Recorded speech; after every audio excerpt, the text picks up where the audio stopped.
আল্লাহ রসুল বৈশা আছেন তো জিবরিল আলাইহিস সালাম হাসতে হাসতে আসছে, বড় খুশি আজকে। আল্লাহ রসুল জিজ্ঞাসা করছে এত খুশি কেন? বলছে সুসংবাদ নিয়ে আসছি, আপনিও খুশি হয়ে যাবেন। বলছে কি সুসংবাদ? 70,000 উম্মত আপনার হিসাব কিতাব ছাড়া জান্নাতে যাবে। তো শুনতে দেরি, চেহারা মলিন হইতে দেরি হয় না। তো জিবরিল আলাইহিস সালাম বললেন এটা কি?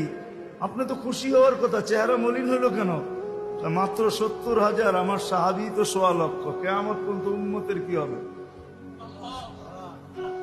এই জন্য চেহারা মলিন। আপনি কি নিতে রাজি না? নিতে রাজি না এই কথা বলতেছি না, কিন্তু ভাবতে হবে এটা বলতে পারি। ভাইবা দেখি নিব কি নিব না। তো পাশে ওমর রাদিয়াল্লাহু তাআলা আনহু বসা, বলছে ওমর নিব 70,000, বিনা হিসাব কিতাবে জান্নাতে যাবে।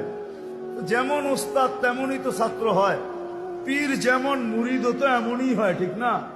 হ্যাঁ, কি বলেন? সঙ্গী ভালো হলে আমিও ভালো হব, এটাই তো সত্য। নাহলে কোরআন কেন বলবে কুনু মা সাদিকিন?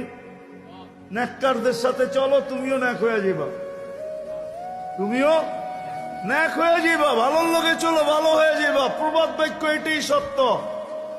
সৎ সঙ্গে স্বর্গবাস, অসৎ